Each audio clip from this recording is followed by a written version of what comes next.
Video like जरूर कर लीजिए और ऐसे वीडियो लगातार फ्री में पाने के लिए चैनल को तुरंत सब्सक्राइब कर लीजिए और बेल आइकन को जरूर टैप कर लीजिए ताकि आगे भी सारे वीडियो आपको मिलते रहे। यूट्यूब में फॉलो करते हैं तो प्लीज ये वाला फ्री टेलीग्राम चैनल जरूर ज्वाइन कर लीजिएगा। सारे नोटिफिकेशन सारे अपडेट यहीं पे आते हैं, ध्यान रखिए। नमस्कार दोस्तों, बीपीएससी एईडीओ का एक और शानदार जीएस का फुल टेस्ट मैं ले आया हूँ आपके लिए। अभी तक अगर आप लोगों ने इसका फॉर्म नहीं भरा है तो प्लीज़ इसको भर दीजिए। 12 दिसंबर तक इसकी डेट एक्सटेंड हो गई है। पेपर भी आपका 10 जनवरी से शुरू हो रहे हैं, 10 या 11 से शायद शुरू हो रहे हैं। तो प्लीज़ इसको भर दो, एक ही पेपर होना और अधिकारी बन जाओगे आप। सिर्फ मेन सेंस कुछ नहीं है इसमें, है ना। बहुत बढ़िया मौका है भाई। जीएस का पेपर, एप्टीट्यूड का पेपर है, 200 नंबर में आपका कट ऑफ बनेगा। बाकी जो 100 नंबर का एक और है वो सिर्फ क्वालिफाइंग है, हिंदी और इंग्लिश का। इंग्लिश के मात्र शायद 21 क्वेश्चन या 29 क्वेश्चन है, इसको कर डालो एक बार। 21 कह रहे मतलब 30 क्वेश्चन इंग्लिश के हैं, 70 हिंदी के हैं। इसमें आपको लाना है 30%, यानी 9 नंबर इंग्लिश में लाने, 21 हिंदी में हो जाएगा आपका। तो पूरा सिलेक्शन मटेरियल जितना चाहिए सब मिल जाएगा आपको स्टडी फॉर सिविल सर्विसेज में। चलो पहला देख लेते हैं। कह रहा है विद्युत हीटर जो है ये क्या करता है, विद्युत बल्ब क्या करता है, कोयले को जलाने पे क्या होता है, और भाप इंजन क्या काम करता है। यानी जैसे इलेक्ट्रिक हीटर है, ये क्या करेगा भाई, ये इलेक्ट्रिक एनर्जी को थर्मल एनर्जी में करता है ना, यानी विद्युत ऊर्जा को ऊष्मीय ऊर्जा में करता है। विद्युत बल्ब क्या करता है, ये विद्युत ऊर्जा को प्रकाश ऊर्जा में कर देता है। और कोयले जलाने पे क्या होता है भाई, रासायनिक ऊर्जा ऊष्मीय ऊर्जा में बदल जाती है। और भाप इंजन जो है ये ऊष्मीय ऊर्जा को यांत्रिक ऊर्जा में रूपांतरित कर देता है। यानी आपका ऑप्शन डी सही हो जाएगा। ठीक है, आसान प्रश्न है ये। क्वेश्चन नंबर 2 कह रहा है गोवा को पूर्ण राज्य का दर्जा जो है 55 कॉन्स्टिट्यूशन अमेंडमेंट 1987 द्वारा दिया गया था। और इस संवैधानिक प्रावधान के माध्यम से गोवा 30 मई 1987 भारत का 26वां राज्य बन गया था। तो इसमें आपका कौन सा सही हो जाएगा।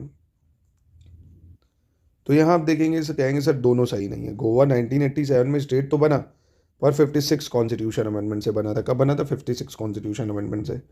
और ये जो है 30 मई 1987 को प्रभावी हुआ, पर ये भारत का 26वां नहीं 25वां राज्य बना था। 25वां राज्य है ना। तो गोवा 25वां राज्य बना 1987 को और 56 कॉन्स्टिट्यूशन अमेंडमेंट के थ्रू बना था 1987 में। फिर कह रहा है विक्रमशिला गंगा डॉल्फिन जो अभ्यारण्य है जो लुप्तप्राय गंगा डॉल्फिन के संरक्षण के लिए 1991 में बिहार में स्थापित की गई थी, ये किस जिले में है।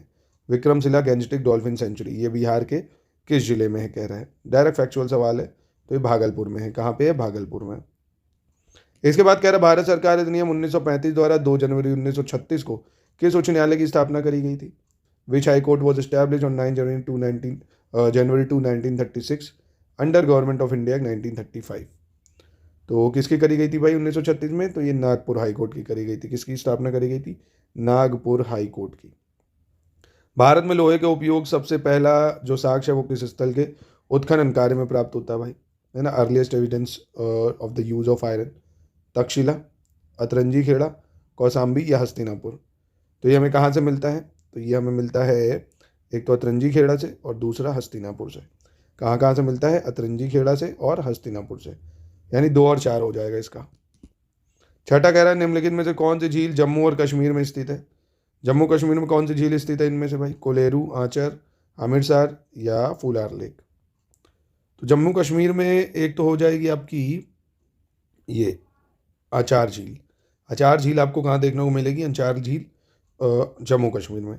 कोलेरू की बात करें तो कोलेरू लेक आंध्र प्रदेश में है, आपको पता होगा भाई। और हमीरसर झील की बात करें ये गुजरात में है। फूलार झील तो यूपी में पीलीभीत में पढ़ा ही होगा आपने।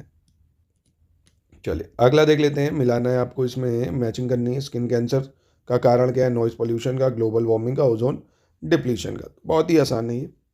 जैसे मुझे लगा है ओजोन डिप्लीशन का, अगर आपको कुछ नहीं पता तो ओजोन डिप्लीशन का तो पता ही होगा।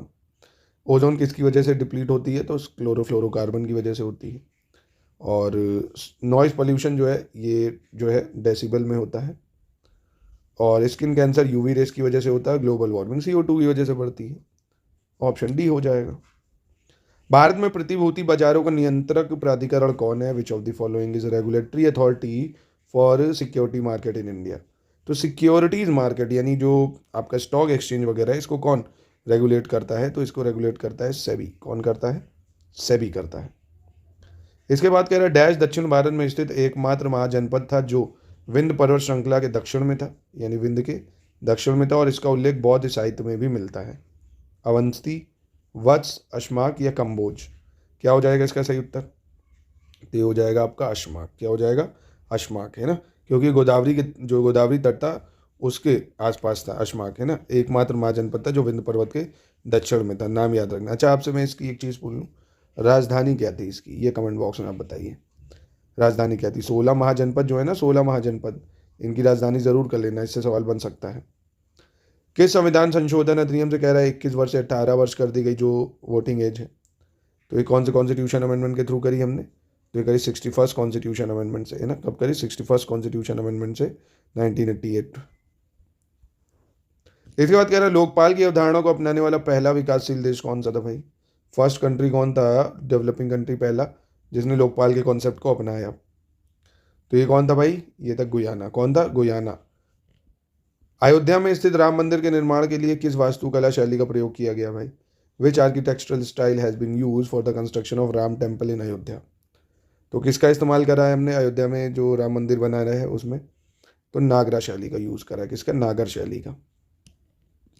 फिर कह रहा है निम्नलिखित में से किस काल में गोत्र प्रणाली प्रचलन में आई? During which period did the gotra system came into practice? Rigveda में, लेटर वैदिक में, एपिक में या सूत्र में? तो गोत्र सिस्टम जो है कब आया? गोत्र सिस्टम आया उत्तर वैदिक काल में। कब आया? लेटर वैदिक पीरियड में आएगा, लेटर वैदिक पीरियड में। सदाबहार वर्षावनों के लिए निम्नलिखित में से कौन सी वार्षिक वर्षा सीमा सबसे उपयुक्त है? Which of the following ranges of annual rainfall is more suitable for evergreen rain forest? है ना, सदाबहार वन चाहिए तो कितने पानी की आवश्यकता होगी? तो हमें चाहिए 200 सेंटीमीटर से ज़्यादा वर्षा। कितना? 200 से ज़्यादा। चलो दोस्तों, बीपीएससी एईडीओ के लिए हमारे देखिए बचा हुआ टाइम में आप एससीएस का सिलेक्शन मटेरियल पढ़ के, ग्रुप जो पेड ग्रुप के रिकॉर्डेड वीडियो उनसे पढ़ के, एससीएस पेड क्विज और टेस्ट सीरीज इससे प्रैक्टिस कर लीजिए, सवाल होगी आराम से आप कट ऑफ निकाल सकते हैं ना। तो ये पूरी तैयारी बीपीएससी एईडीओ की कर सकते हैं, स्टडी मटेरियल भी मिल जाएगा, सिर्फ जीएस का चाहिए वो भी मिल जाएगा, सिर्फ टेस्ट सीरीज चाहिए उसकी भी सुविधा है, सिर्फ पेड क्विज चाहिए जिसमें 1800 मोस्ट एक्सपेक्टेड सवाल कराए जा रहे हैं वो भी मिल जाएगा। और ये चारों चीज़ें चाहिए तो 2500 रुपये में आप संपूर्ण ये चीज़ें ले सकते हैं। एग्ज़ाम के मतलब बहुत हाई यील्ड टूल्स हैं ये आपके एग्ज़ाम को क्रैक कराने में। बाकी हमारी ऐप है, वहाँ से अनलिमिटेड टेस्ट सीरीज, मतलब अनलिमिटेड अटैम्प्ट आप कर सकते हैं टेस्ट सीरीज़ के। ज्ञान सर एजुकेशन ऐप पे मिल जाएगी ये टेस्ट सीरीज, ये कोर्स भी मिल जाएगा। समुद्र में बहने वाली महासागरीय धाराएं निम्नलिखित में से किसका उदाहरण है भाई? कह रहे हैं संवहन का, चालन का, इंसुलिन का या विकिरण का? जो ओशन करंट फ्लो करते हैं सी में वो किसका उदाहरण है? तो ये उदाहरण है आपके कन्वेक्शन का। किसका? कन्वेक्शन का। आप कहेंगे सर कन्वेक्शन है क्या? कन्वेक्शन का मतलब होता है, देखिए समझ लीजिए, कन्वेक्शन एक तरह का प्रोसेस है जिसमें क्या होता है, कोई भी फ्लूइड जैसे पानी है, अब वो क्या होता है, अगर फ्लूइड गर्म होगा तो वो क्या करेगा, ऊपर की ओर उठेगा, है ना। गर्म होने पे क्या होता है, तरल पदार्थ ऊपर की ओर उठता है और ठंडा होने पर नीचे की ओर आता है। तो ये कन्वेक्शन करंट की तरह होता है, जैसे भाप बनती है फिर ठंडी होकर नीचे आती है, ये चीज़ है। फिर कह रहा है सिल्वर फिश निम्नलिखित में से किस संघ से संबंधित है? Silver fish belong to which of the following phyla? मतलब किससे संबंधित भाई, किस संघ से संबंधित है सिल्वर फिश? तो ऑर्थोपोडा से संबंधित है। किससे? ऑर्थोपोडा से। 17 देख लेते हैं, 17 में क्या कह रहा है? कह रहा है कृत्रिम उपग्रहों को हमेशा पृथ्वी से पूर्व दिशा में प्रक्षेपित किया जाता है, यानी आर्टिफिशियल जो सैटेलाइट होती हैं are always launch in the eastward side या ईस्टवर्ड डायरेक्शन फ्रॉम अर्थ। पृथ्वी पश्चिम से पूर्व की ओर घूमती है इसलिए उपग्रह पलायन वेग प्राप्त करते हैं। कह रहा अर्थ रोटेट करती है from west to east, and satellite gain escape velocity. तो यहाँ पे देखेंगे आप, पहला तो सही है कि जितनी भी आर्टिफिशियल सैटेलाइट है उनको हम लॉन्च करते हैं ईस्टवर्ड डायरेक्शन में। अब ईस्टवर्ड डायरेक्शन में लॉन्च करने का कारण ये नहीं है कि पृथ्वी पश्चिम से पूर्व की तरफ घूम रही है ना, तो हम कर देते नहीं कि उसको इसके वेलोसिटी मिल जाए, गलत जवाब।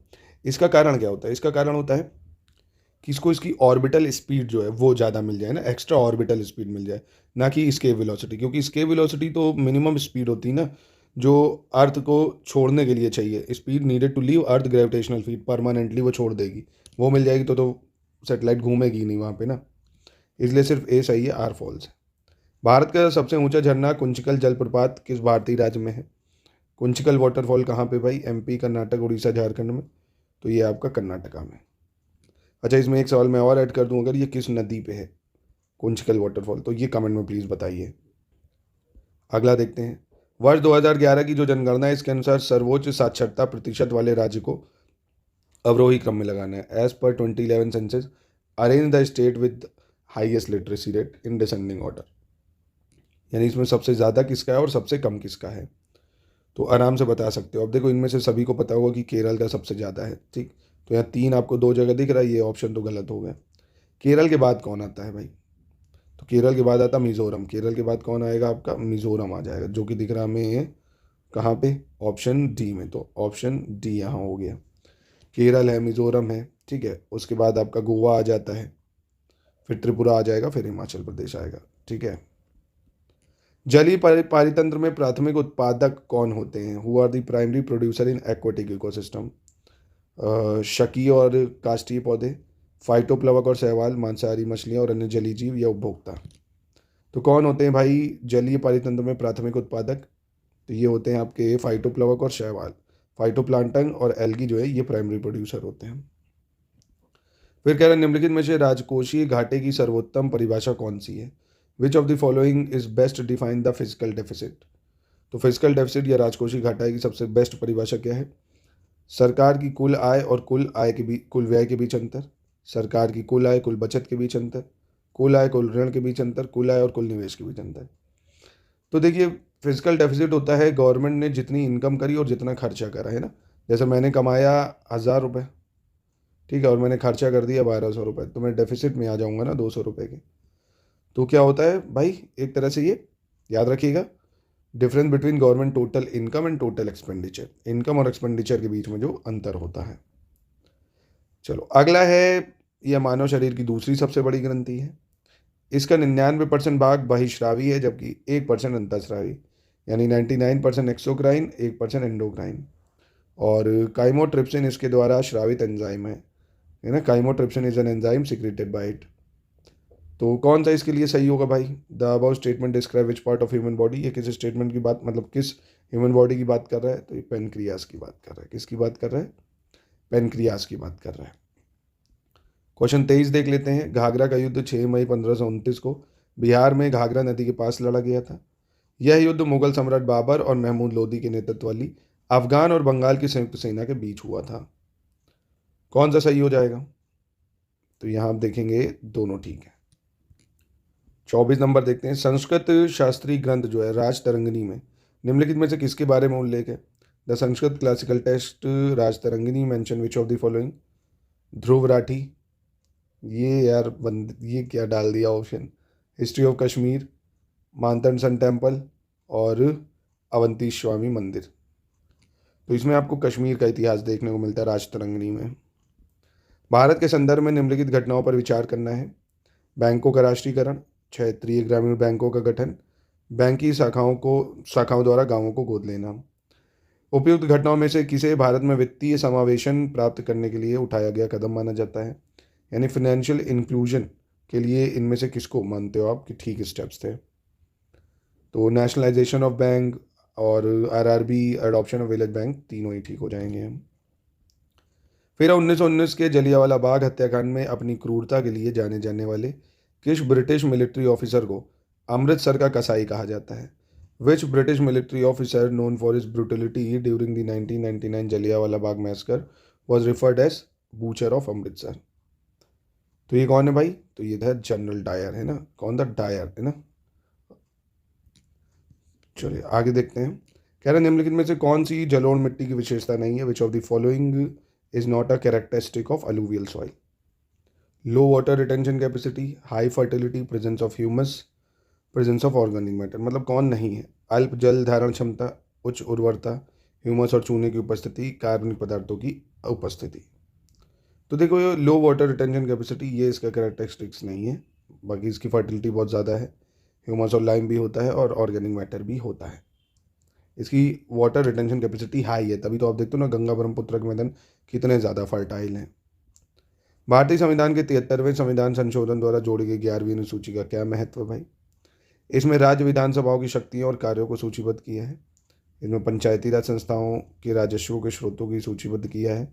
ग्राम सभाओं की शक्तियाँ और कार्यों को सूचीबद्ध किया है। इसमें पंचायत निर्वाचन क्षेत्रों के परिसीमन के लिए मानदंड सूचीबद्ध किए हैं। कौन सा सही है?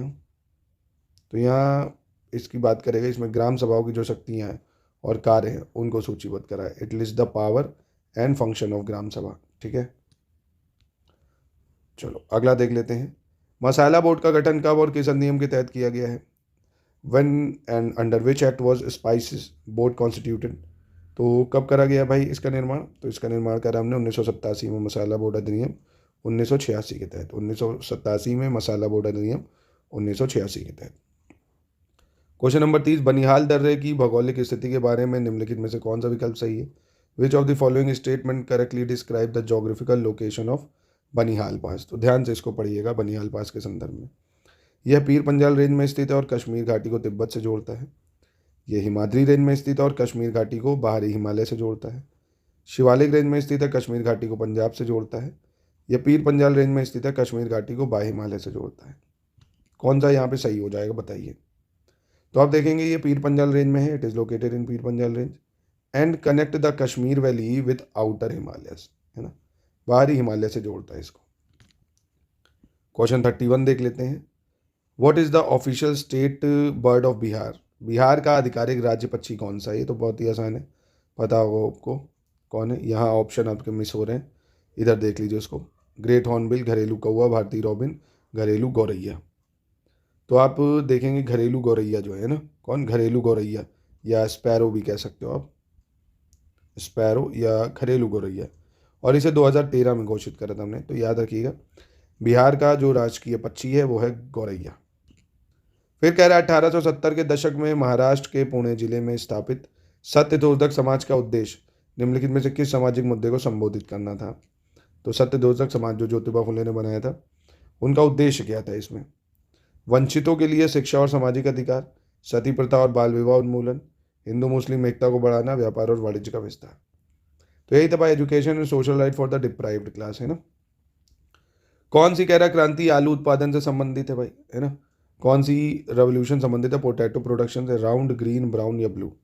बहुत ही आसान है भाई, बहुत ज़्यादा आसान। ये हो गया राउंड रेवोल्यूशन या गोल क्रांति, है ना। नीली क्रांति तो भाई आपको पता ही है किसके लिए थी, मछलियों के लिए थी। और आपकी अगर भूरी क्रांति की बात करें तो चमड़ा, कोको उत्पादन, इन सब के लिए हो जाएगा। हरित पता ही है आपको। विक्रमादित्य 6 जिनके दरबारी कवि बिल्हड़ ने उनकी जीवनी लिखी थी, किस राजवंश के शासक थे? Vikramaditya 6 whose court poet Bilhan wrote his biography was a ruler of which dynasty? तो ये किसके थे भाई रूलर? तो ये चालुक्य राजवंश के थे। किसके थे? चालुक्य राजवंश के। मुगल सम्राट अकबर के बारे में निम्नलिखित में से कौन सा कथन सही है? Which of the following statement about Mughal emperor Akbar is correct? Akbar ने दीन इलाही नामक एक नए धर्म की स्थापना की। अकबर ने सदाशिवराव भाऊ के खिलाफ पानीपत की तीसरी लड़ाई लड़ी और जीती। अकबर को 1557 में सम्राट घोषित किया गया। अकबर ने 1571 में मनसबदारी प्रणाली शुरू करी। कौन सा सही होगा यहाँ? तो पहले तो देखें, अगर अकबर ने दीन इलाही नामक धर्म चलाया, बिल्कुल सही है। अकबर ने मनसबदारी प्रणाली 1571 में शुरू करी, ये भी सही है। यानी 1 और 4 सही है, दूसरा तीसरा गलत हो जाएगा यहाँ पे आपका, है ना। क्योंकि पानीपत की तीसरी लड़ाई की बात करें अगर, तो जो आपके मराठा थे सदाशिवराव भाऊ और अहमद शाह अब्दाली, इनके बीच हुई थी, है ना। और अकबर जो है इसकी मृत्यु हो जाती 1605 में, और अकबर को उनके पिता हुमायूं जो थे उनके तुरंत बाद 1556 में सम्राट घोषित किया गया था। 1557 में नहीं, कब? 1556 में। अगला देखते हैं, द्वितीय विश्व युद्ध के समय बिहार में आरंभ हुए व्यक्तिगत सत्याग्रह आंदोलन की शुरुआत 28 नवंबर 1940 को पटना से किस नेता ने की थी?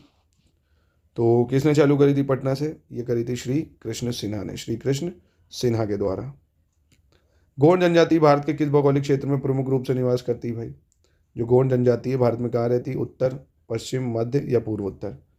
ये गोंड जनजाति आपको दिखेगी मध्य भारत में या सेंट्रल इंडिया में। गुणसूत्र को सेंट्रोमियर की स्थिति के आधार पर कितनी श्रेणियों में विभाजित किया है? Based on the position of centromere into how many categories are chromosome divided? तो गुणसूत्र को सेंट्रोमियर की स्थिति के आधार पर हमने डिवाइड करा है 4 जो श्रेणी है उसमें, ठीक है। कितनी? 4 श्रेणियों में विभाजित करा है हमने इसको। कौन कौन सी है वो 4 श्रेणी अगर पूछ लेगा तो देखो, एक होती है सेंट्रोमियर और मेटासेंट्रिक, सब मेटासेंट्रिक, है ना।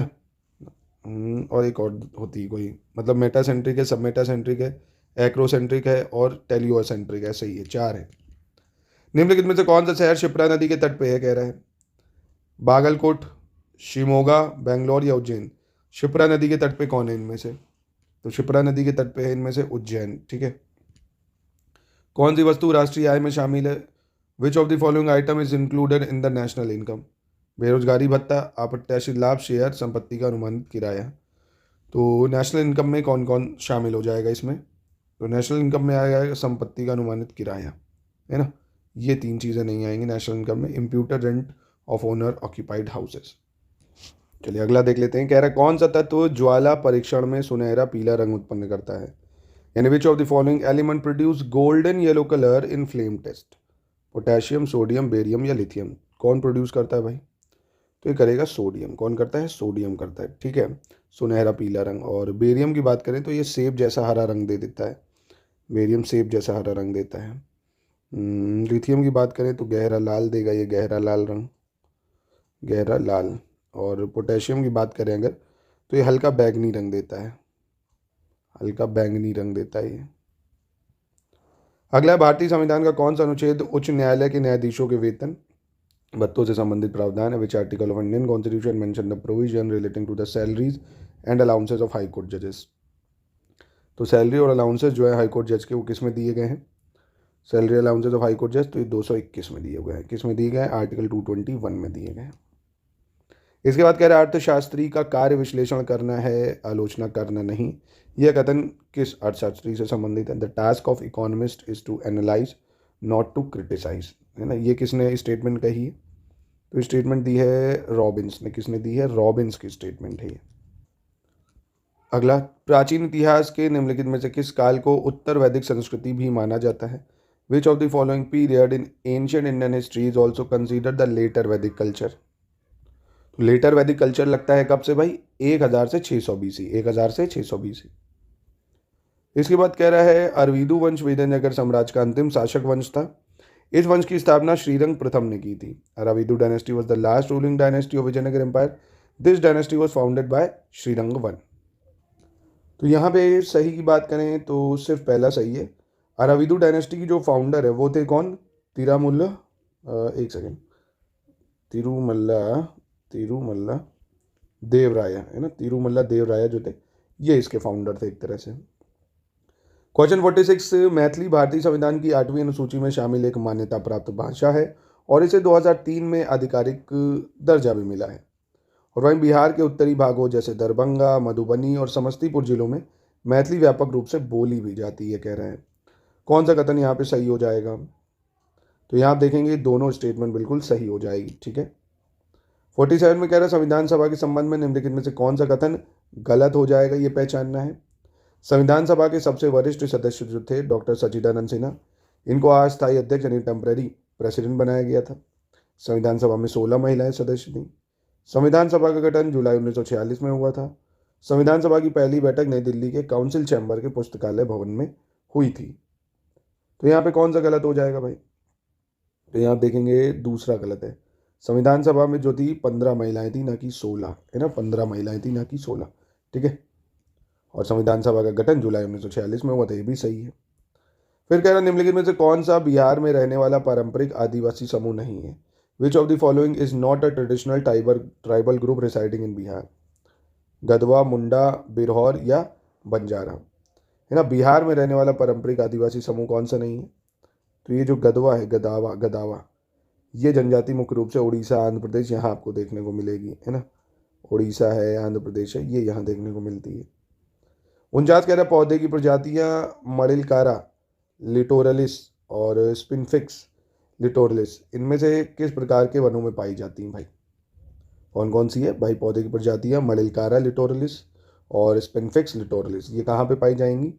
ये पाई जाती कोस्टल एंड स्वैम्प फॉरेस्ट यानी तटीय और दलदली वनों में, तटीय और दलदली वनों में। अब चलिए अगला देखते हैं। ये थोड़ा सा न्यूमेरिक बेस्ड है। कह रहा है एक रेडियोधर्मी जो पदार्थ है यानी रेडियो एक्टिव सब्सटेंस, उसका आधा जीवन 70 दिन है। आधा जीवन 70 यानी पूरा जीवन 140, है ना। इसका अर्थ क्या है कि इसका द्रव्यमान हर 70 दिन में आधा हो जाता है।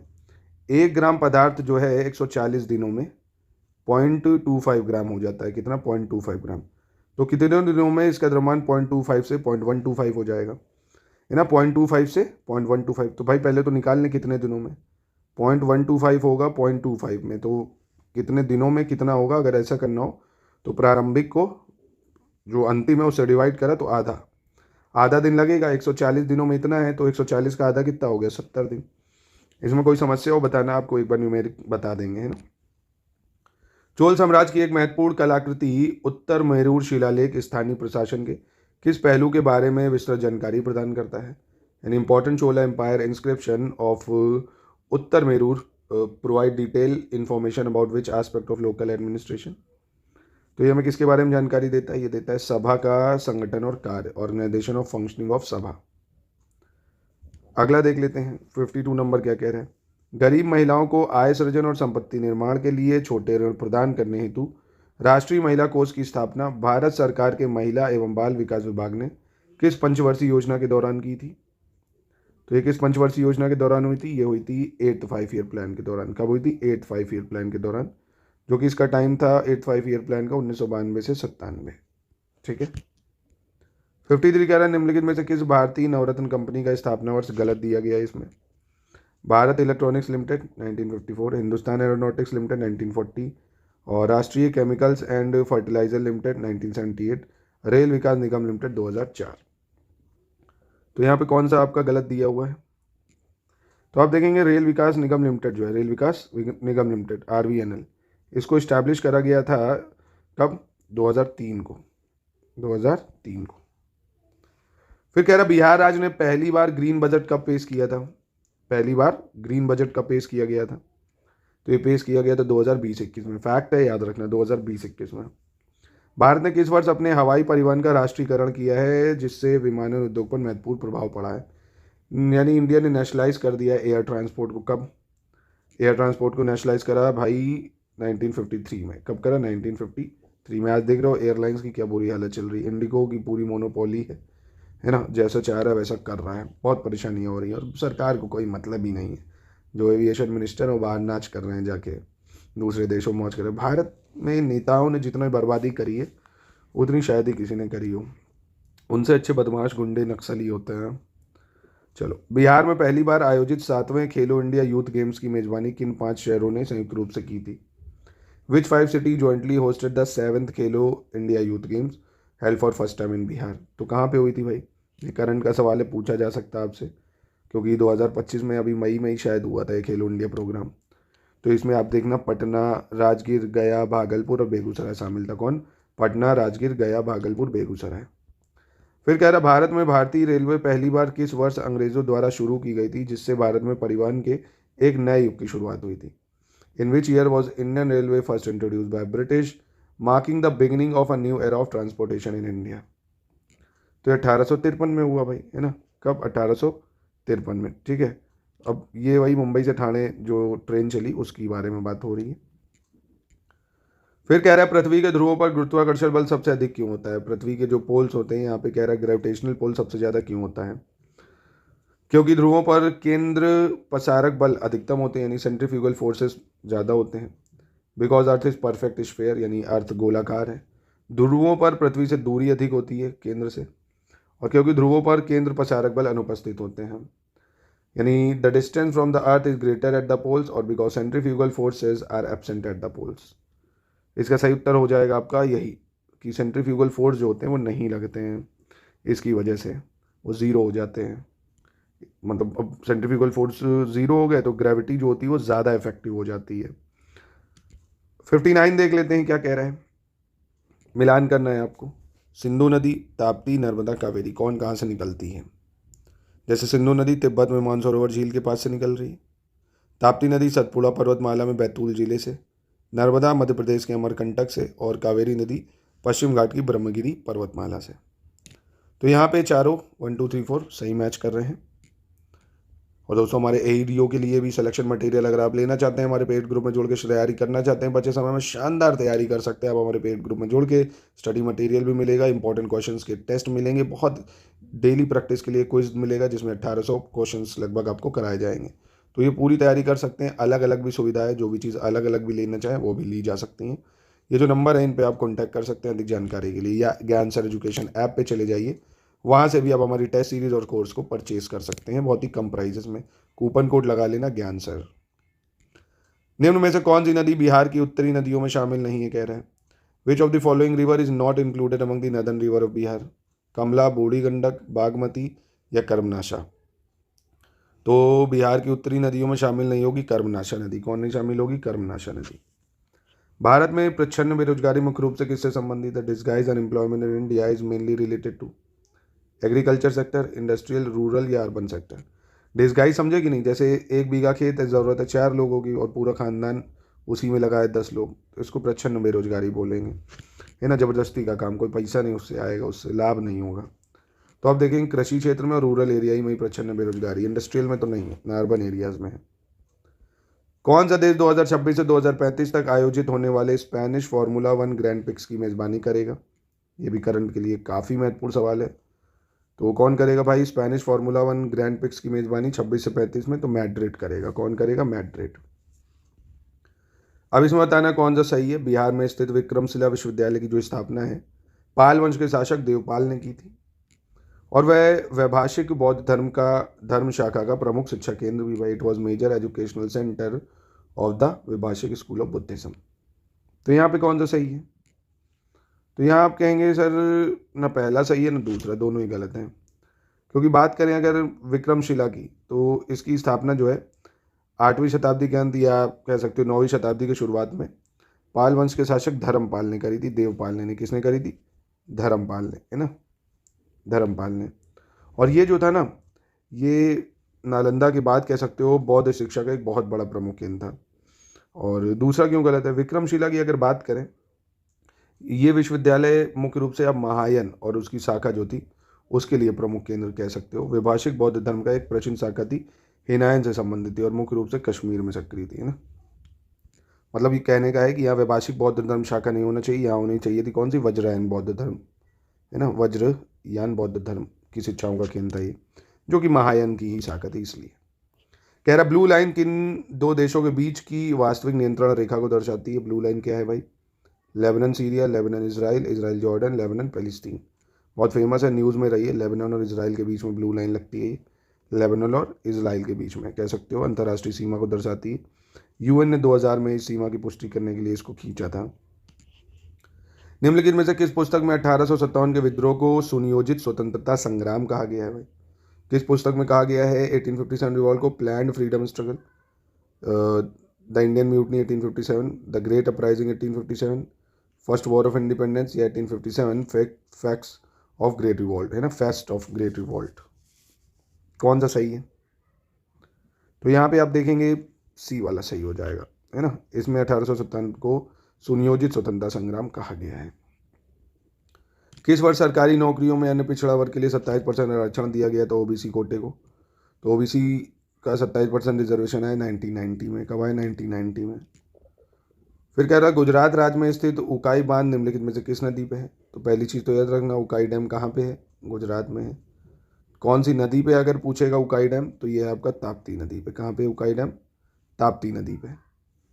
अफ्रीकी महाद्वीप की नील नदी का मुहाना किस सागर या महासागर के तट पर स्थित है?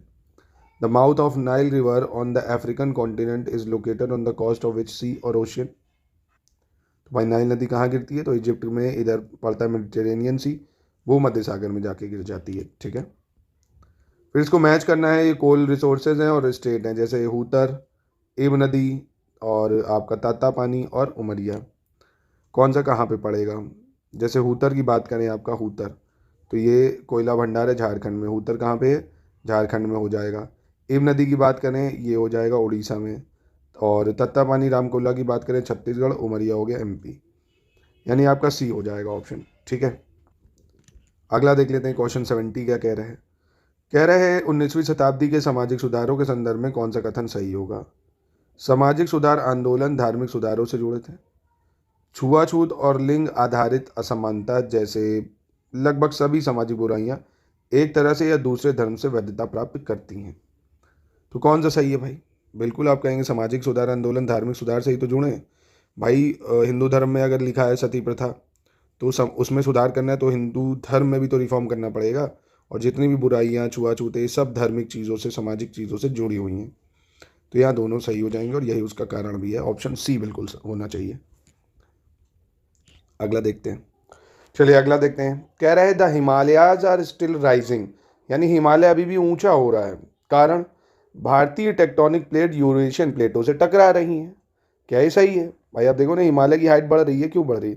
क्योंकि ये जो इंडियन प्लेट है ये यूरेशियन प्लेट से टकरा रही, तो ये फोल्ड होकर इसके जो सेडिमेंट्स हैं वो क्या हो रहे हैं, अपलिफ्ट कर रहे हैं। बिल्कुल सही कारण है ये इसका। 72 कह रहा है भारत सरकार ने नीति आयोग की स्थापना निम्नलिखित में से किसका स्थान लेने के लिए करी थी भाई। जो नीति आयोग बना था 2015 में, किसको रिप्लेस करा था उसने, बहुत ही आसान, प्लानिंग कमीशन को। अगला देखते हैं, कह रहे निम्नलिखित में से कौन सा विकल्प द्वितीय विश्व युद्ध के दौरान ब्रिटिश भारत की घटनाओं का सही कालानुक्रम है, यानी which of the following is the correct chronological order of the events of British India during second world war. तो देखेंगे कांग्रेस सरकार का इस्तीफा की अगर बात करें तो ये 1939 में आता है, फिर अगस्त प्रस्ताव 1940 में आ जाता है, अच्छा क्रिप्स मिशन आ जाता है उसके बाद फिर 1942 में, और वैवल योजना आती है आपकी 1945 में, है ना, ये सही हो जाएगा आपका। फिर कह रहे हैं निम्नलिखित युग्मों में से ये फसल है और विशेषता कौन सा सही सुमेलित नहीं है, आपको बताना है। ये क्रॉप है और ये उसकी पेक्यूलियरिटी है, कौन सा सही नहीं है। यानी एक वर्ष में चावल की 3 फसलें पैदा करने वाला राज्य पश्चिम बंगाल है। चावल उत्पादन में बिहार का योगदान 15.7% है। चावल उत्पादन के अधीन सर्वाधिक क्षेत्रफल वाला राज्य उत्तर प्रदेश है।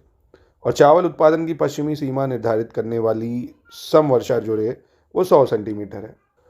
तो यहाँ आप देखेंगे दूसरा वाला जो है वो गलत हो जाएगा, क्योंकि बिहार में इतना चावल नहीं उगता है, ये लगभग ऐसे ही उगता है 5 से 7%, 6% के आसपास, है ना, 15% नहीं उगता है, ये गलत है। इसके बाद ये शहर के नाम है और योजनाएं बनाए जाने की अवधि है, जैसे कांचीपुरम और जैसलमेर, कोडाईकनाल और भिलाई, है ना। ये दूसरा सवाल है, इसको मत देखना, इसको अलग करेंगे, इसको अलग करेंगे ना, थोड़ा अलग हो गया। अब जैसे कांचीपुरम है, कांचीपुरम की बात करें, पल्लव साम्राज्य और चोल साम्राज्य की राजधानी भी था, तो ये प्राचीन काल में था, है ना। जैसलमेर की बात करें तो 12वीं शताब्दी में जो रावल जैसल थे उन्होंने इसकी स्थापना की थी, है ना, रावल जैसल ने, और ये मध्यकाल के अंतर्गत आ जाएगा। कोडाईकनाल की बात करें, ये एक तरह से हिल स्टेशन है ना, 19वीं शताब्दी के आसपास था, तो इसको आप कहाँ पे मतलब रखोगे, तो इसको आप कहाँ रख लोगे भाई, भाई अंग्रेजों के टाइम में था तो औपनिवेशिक काल कह सकते हो। भिलाई तो एक स्टील प्लांट भी है भाई, इस्पात संयंत्र भी है, 1950 के दशक में जब पंचवर्षीय योजनाएं आई थी तब इसका जो है उद्घाटन वगैरह हुआ था, यानी स्वतंत्र उत्तर काल कह सकते हो, यानी बी हो जाएगा आंसर, ठीक है। अब ये वाला देख लेते हैं, ये लोकल विंड्स हैं, जैसे mango shower, blossom shower, nor'wester और लू। तो मैंगो शावर बहुत ही फेमस है भाई, आप पढ़े होगे, प्री मानसून आता केरल और कर्नाटक के कोस्ट पे कह सकते हो, तो आप यहाँ कर्नाटका कोस्ट कह लो, ठीक है। ब्लॉसम शावर की बात करें, ये केरल में आता है तो यहाँ पे केरल कह लो। नॉर्वेस्टर बहुत ही फेमस, काल बैसाखी के टाइम आता है, ये वेस्ट बंगाल की साइड। लू हो गया आपका पंजाब और बिहार में, ठीक है, बहुत ही सिंपल था। इसके बाद निम्नलिखित में से किसने स्वदेशी आंदोलन का नेतृत्व मुंबई और पूना में किया था। मुंबई और पूना में स्वदेशी आंदोलन किसने करा था भाई, तो ये थे हमारे बाल गंगाधर तिलक जी। कौन थे, बाल गंगाधर तिलक जी, ठीक है, याद रखिएगा इसको, मुंबई और पूना में इन्होंने ही नेतृत्व करा था इसका। इसके बाद है संकोच नदी निम्नलिखित में से किन 2 भारतीय राज्यों के बीच सीमा बनाती है। कौन सी रिवर की बात करा, संकोच रिवर। तो संकोच रिवर फॉर्म करती है boundary between Assam and west Bengal. Sankosh river किसके बीच में बाउंड्री बनाती है, असम और वेस्ट बंगाल के बीच में। भारत के जो पूर्व प्रधानमंत्री है लाल बहादुर शास्त्री, कितने समय तक भारत के प्रधानमंत्री रहे, लाल बहादुर शास्त्री जी हमारे कितने समय तक रहे, तो 1964 से 66 में। कब तक, 1964 से 66 में। फिर कह रहा है ब्रिटिश प्रधानमंत्री जो एटली हैं, इन्होंने किसके द्वारा घोषणा की थी कि ब्रिटिश सरकार जून 1948 तक भारत को पूर्ण स्वराज प्रदान करेगी और जून 1948 में भारत छोड़ देगी। तो British prime minister Attlee announced on dash that the British government would grant India full self government by June 1948 and would leave India in June 1948। तो ये करी थी घोषणा 20 फरवरी 1947 को। कब करी थी, 20 फरवरी 1947 को। 80 कह रहा है निम्नलिखित में से कौन सा बांध और नदी युग्म सही नहीं है, which of the following dam और river pair is not correctly match. Tungabhadra dam Tungabhadra नदी पे, सूपा डैम कावेरी नदी पे, इंदिरा सागर डैम नर्मदा नदी पे, मैतूर डैम कावेरी नदी पे। तो कौन सा सही नहीं है, तो यहाँ आप देखेंगे जो सूपा बांध है, सूपा बांध ये आपका काली नदी पे स्थित है। सूपा बांध किस पे स्थित है, जो काली नदी है उस पे स्थित है, और है कहाँ, कर्नाटक में, है ना, कहाँ पे, कर्नाटक में। कौन सी जलवायु परिस्थितियाँ कॉफ़ी की वृद्धि के लिए अनुकूल नहीं है, कह रहा which climatic condition are unfavourable for growth of coffee. पाला और बर्फ, 30 डिग्री से अधिक तापमान और तेज धूप, ए और बी, या ना एक ना दो। तो कोई नहीं सही होगा यहाँ पे, है ना, क्योंकि कॉफ़ी की अगर हम बात करें तो ये एक तरह से कह सकते हो उष्ण कटिबंधीय या उपोष्ण कटिबंधीय पौधा है, यानी ट्रॉपिकल और सब ट्रॉपिकल है। और ये उगता कहाँ पे है, इसको उगने के लिए हमें गर्म और आर्द्र जलवायु चाहिए। है ना। और तापमान भी कह सकते हैं 15 से 18, या नहीं 18 कहना, 15 से 28 इसके बीच में चाहिए। वर्षा की बात करें तो 150 से 200-250 में काम हो जाता है ना, तो इसलिए ये गलत हो जाएगा। स्वामी विवेकानंद ने अपने प्रसिद्ध शिकागो धर्म संसद भाषण के माध्यम से भारत की आध्यात्मिकता का परिचय विश्व को कराया। यह ऐतिहासिक भाषण उन्होंने किस वर्ष दिया था भाई, शिकागो में? तो ये भाषण उन्होंने दिया था 1893 में। कब दिया था? 1893 में। भारतीय संविधान का अनुच्छेद 11 संसद को नागरिकता से संबंधित किन विशिष्ट मामलों के लिए प्रावधान करने की शक्ति देता है? Article 11 of Indian constitution empower parliament to make provision regarding which specific matter related to citizenship. तो ये हमें देता है नागरिकता से संबंधित सभी मामले जिसमें अधिग्रहण और समाप्ति शामिल है ना, all matter relating to citizenship including acquisition and termination. अगला देखते हैं, निम्नलिखित में से कौन सा युग्म सही सुमेलित नहीं है, कह रहे हैं। राजधानियाँ और देश जैसे न्यायपीडो, खार्तूम, डब्लिन और ओटावा। तो न्यायपीडो ये आपका म्यांमार का है, बिल्कुल ठीक है। और खार्तूम इथोपिया, ये गलत हो जाएगा आपका। खार्तूम जो है ये सूडान का जो है, कह सकते हो सूडान की राजधानी खार्तूम सूडान की है ना, नीली और सफ़ेद नील नदी संगम पे स्थित है, कह सकते हो। इथोपिया की तो एडिस अबाबा आपने पढ़ी होगी। Dublin Ireland, Ottawa Canada. Bharat में संविधान के अंतर्गत निम्नलिखित में से कौन से मौलिक कर्तव्य नहीं है, कौन सी फंडामेंटल ड्यूटी नहीं आती है? Voting in public election, developing a scientific temper, safeguarding public property, abiding by the constitution and respecting its ideal. यानी सार्वजनिक चुनाव में मतदान, ये फंडामेंटल ड्यूटी है नहीं, हालांकि स्वर्ण सिंह कमेटी ने इसको रिकमेंड करा था पर इसको शामिल नहीं किया गया है। वित्तीय वर्ष 2024-25 में प्रधानमंत्री सूक्ष्म खाद्य प्रसंस्करण उद्यम औपचारिकरण यानी PMFME की बात कर रहा है, प्रधानमंत्री formalisation of micro food processing enterprises scheme. इस योजना के सफल क्रियान्वयन में देश में प्रथम स्थान किस राज्य ने प्राप्त किया है? तो ये करा है बिहार ने। किसने करा है? बिहार ने। अब इसमें बताना है 87 में कौन सा सही नहीं होगा। यहाँ पे ज्ञान भारतम मिशन भारत की विशाल पांडुलिपि विरासत को संरक्षित, डिजिटल और प्रसारित करने की राष्ट्रीय पहल है। इस मिशन के लिए 482.85 करोड़ रुपए आवंटित किए गए हैं। कृति संपदा राष्ट्रीय पांडुलिपि मिशन द्वारा बनाया गया पांडुलिपियों का एक राष्ट्रीय डिजिटल संग्रह है। संस्कृति मंत्रालय ने 11 से 13 अक्टूबर 2025 को नई दिल्ली के विज्ञान भवन में पांडुलिपि विरासत के माध्यम से भारत की ज्ञान विरासत को पुनः प्राप्त करना विषय पर ज्ञान भारतम अंतर्राष्ट्रीय सम्मेलन आयोजित किया है। तो यहाँ पे सही नहीं है कौन सा भाई? तो यहाँ आप कहेंगे सर यही वाला सही नहीं है, ऑप्शन डी, क्योंकि इसको आयोजन 11 से 13 सितंबर 2025 तक करा है हमने, ठीक है, 11 से 13 सितंबर 2025 तक नई दिल्ली में। अगला देख लेते हैं, हाल ही में आयोजित यूरोपीय शतरंज क्लब कप 2025 के संदर्भ में कौन सा विकल्प सही नहीं होगा? इसका आयोजन रोड्स ग्रीस में किया गया। भारतीय ग्रैंड मास्टर गुकेश डोमाराजू इस प्रतियोगिता में स्वर्ण पदक जीते। भारतीय ग्रैंड मास्टर दिव्या देशमुख ने इस प्रतियोगिता में रजत पदक प्राप्त किया। तो यहाँ पे कौन सा सही हो जाएगा, मतलब सही नहीं है कह रहे हैं। तो यहाँ ऑप्शन सी नहीं सही होगा, क्योंकि जो दिव्या देशमुख है ना, इन्होंने रजत पदक नहीं जीता है। दिव्या देशमुख ने, इन्होंने स्वर्ण पदक जीता है। कौन सा पदक जीता है? महिला वर्ग में टीम सर्कल में इन्होंने स्वर्ण पदक जीता है, ठीक है। इसके बाद 11 सितंबर 2025 में अमेरिकी सरकार ने H1B वीज़ा की फीस में बढ़ोतरी के बाद किस देश ने 1 अक्टूबर 2025 से वैश्विक युवा स्टेम यानी विज्ञान, प्रौद्योगिकी, इंजीनियरिंग और गणित पेशेवरों के लिए के वीज़ा की शुरुआत की घोषणा की है? तो ये किसके लिए करी है भाई के वीज़ा की शुरुआत की घोषणा? तो ये चाइना वालों के लिए करी, चाइना वालों के लिए, ठीक है। हाल ही में 2025 का मैग्जे पुरस्कार किसने जीता है? 2025 का मैग्जे पुरस्कार ये मिला है एजुकेट गर्ल, है ना, एजुकेट गर्ल्स को, है ना। किसने जीता है? Educate girls. तो 2025 का मैग्जे पुरस्कार जो है भारतीय एक नॉन NGO कह सकते हो, non profit organisation educate girls, उसको मिला ये। और हमारे AEDO की जानकारी के लिए फिर से मैं आपको बता दूं, रेस्ट ले लो 2 मिनट। हमारे पेड ग्रुप को ज्वाइन करके बचे समय में जितना सिलेक्शन मटेरियल हम देंगे बढ़िया से बस रिवीजन करिए। 7 से 8 घंटे टेस्ट और क्विज जो देंगे उन क्वेश्चंस की प्रैक्टिस करिए। सिर्फ MCQs बेस्ड पेपर होना है, आपको कुछ नहीं करना, बस टिक मारने जाके। अगर आप थोड़ा बहुत इससे पढ़ लेते हैं, जितना हम देते हैं, आप आराम से पेपर निकाल लेंगे। इन नंबर पर कॉन्टैक्ट करके आप संपूर्ण जानकारी ले सकते हैं, या हमारी ऐप है ज्ञान सर एजुकेशन ऐप, वहाँ से आप टेस्ट भी लगा सकते हैं। अनलिमिटेड अटेम्प्ट्स लाइव रैंकिंग के साथ फुल एक्सप्लेनेशन भी मिलेगा। और क्लासेस भी लेना चाहते हैं तो वो भी ले सकते हैं ऐप में ही, ज्ञान सर एजुकेशन ऐप, ठीक है। चलो 91 देख लेते हैं। भारत में एथेनॉल मिश्रित पेट्रोल, एथेनॉल ब्लेंडिंग जो पेट्रोल है कार्यक्रम से संबंधित कथनों पर विचार करना है, कौन सा सही है। 20% एथेनॉल और 80% पेट्रोल के मिश्रण वाले ऑटोमोटिव ईंधन को E20 ईंधन कहा जाता है। और भारत ने वर्ष 2023 में अपने 20% एथेनॉल मिश्रण लक्ष्य को प्राप्त कर लिया, जिसे प्रारंभ में वर्ष 2030 तक प्राप्त करने का लक्ष्य रखा गया था। तो यहाँ पे कौन सा सही है, तो यहाँ पे आप देखेंगे पहला तो सही है, दूसरा गलत हो जाएगा, क्योंकि भारत ने वर्ष 2023 में नहीं 2025 में 20% एथेनॉल मिश्रण लक्ष्य प्राप्त कर लिया, बाकी 2030 तक रखा है।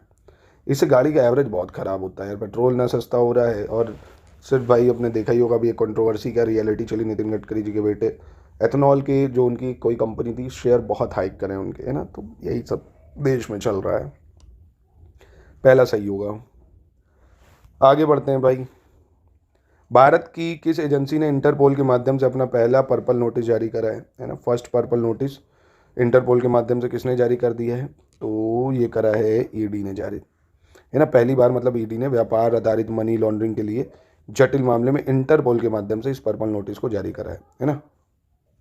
अगला देखते हैं। राष्ट्रीय महिला आयोग की हाल ही में जारी नारी 2025 रिपोर्ट के अनुसार भारत का सबसे सुरक्षित शहर कौन सा है भाई, तो भारत का सबसे सुरक्षित शहर इनके अनुसार है कोहिमा। कौन हो जाएगा, कोहिमा हो जाएगा, ठीक है। हाल ही में आयोजित 25वें शंघाई सहयोग संगठन यानी SCO के संदर्भ में कौन सा कथन सही होगा। 25वां शंघाई सहयोग संगठन यानी SCO शिखर सम्मेलन 31 अगस्त से 1 सितंबर 2025 को चीन के बीजिंग शहर में आयोजित हुआ है और SCO की स्थापना 15 जून 2001 को शंघाई में हुई थी। तो यहाँ पे कौन सा सही हो जाएगा, यहाँ पे सिर्फ दूसरा सही होगा, क्योंकि बात करें अगर 25वां SCO शिखर सम्मेलन तो ये 31 अगस्त 1 सितंबर, है ना, ये कब हुआ, 31 अगस्त से 1 सितंबर 2025 को। और चीन के बीजिंग में नहीं हुआ है, ये हुआ है तियानजिन में, है ना। अभी आपने देखा होगा बहुत न्यूज़ में भी था, तियानजिन शहर में हुआ है, याद रखना, इसलिए ये गलत है। स्वच्छ भारत सर्वेक्षण 2024-25 में भारत के सबसे स्वच्छ शहरों की सूची में कौन सा शहर दूसरे स्थान पे है भाई, तो कौन आया दूसरे स्थान पे भाई स्वच्छ सर्वेक्षण में, दूसरे स्थान पे आया आपका सूरत। कौन आया, सूरत, है ना, याद रखिएगा। इंदौर तो लगातार भाई 8वीं या 9वीं बार होगा, अभी भी नंबर 1 पे ही है, सूरत दूसरे पे है। इसके बाद कह रहा है हाल ही में केंद्रीय पंचायती राज मंत्रालय द्वारा लॉन्च किए गए सभासार AI टूल मुख्य उद्देश्य क्या है भाई, what is the main objective of recently launch Sabhasaar AI tool by the ministry of Panchayati Raj. Panchayat प्रतिनिधियों को प्रशिक्षण प्रदान करना, ग्रामीण क्षेत्रों में इंटरनेट कनेक्टिविटी सुधारना, ग्राम सभा बैठकों को वीडियो से स्वतः कार्यवृत्त तैयार करना या पंचायत भवनों के डिजिटलीकरण की निगरानी करना। तो ग्राम सभा बैठकों की वीडियो से स्वतः कार्यवृत्त तैयारी करना, ये इसका मोटो रहा है। हाल ही की रिपोर्ट के अनुसार अगर देखें भारत में मक्का उत्पादन करने वाला सबसे बड़ा राज्य कौन सा है भाई, मक्का उत्पादन करने वाला सबसे बड़ा राज्य है आपका इनमें से कर्नाटक, ठीक है। कौन हो जाएगा, कर्नाटक। केंद्र सरकार द्वारा 700 मेगावाट क्षमता वाली तातो 2 जल विद्युत परियोजना का निर्माण किस राज्य में किया जा रहा है। 700 megawatt capacity Tato 2 hydro electric project approve है सेंट्रल गवर्नमेंट। तो ये कहाँ पे बन रही है, तो इसका निर्माण हो रहा है अरुणाचल प्रदेश में। कहाँ पे हो रहा है, अरुणाचल प्रदेश में। फिर माउंट डुकोनो ज्वालामुखी जो है, जिसमें 20 फरवरी 2025 को विस्फोट हुआ है, इंडोनेशिया के किस द्वीप पे है। इंपॉर्टेंट है भाई, करंट में न्यूज़ में रहा है माउंट डुकोनो, तो ये हलमाहेरा द्वीप में है। कहाँ पे, हलमाहेरा आइलैंड में है। कहाँ पे, हलमाहेरा आइलैंड। भारतीय नौसेना में लड़ाकू पायलट के रूप में प्रशिक्षित होने वाली पहली महिला कौन है, ये भी इंपॉर्टेंट है। The first women to be trained as a fighter pilot in Indian navy. कौन है भाई इनमें से ये, तो ये है हमारी आस्था पुनिया। कौन है, आस्था पुनिया जी, ठीक है, याद रखिएगा। First women to be trained as fighter pilot in Indian navy, Aastha Poonia. तो अच्छे से इन प्रश्नों को लगाइए। ऐसे ही टेस्ट अगर आप हमारे 20 टेस्ट ले लेते हैं, बढ़िया से प्रैक्टिस कर लीजिए, बहुत सवाल इन टेस्ट से ही मिलेंगे और लगभग 1800 से 2000 सवाल हम आपको क्विज में भी प्रैक्टिस कराएंगे, है ना। डेली क्विज चलता है, डेली आप उसको करते रहिए। इन नंबर पे कांटेक्ट कर लीजिए, मिल जाए।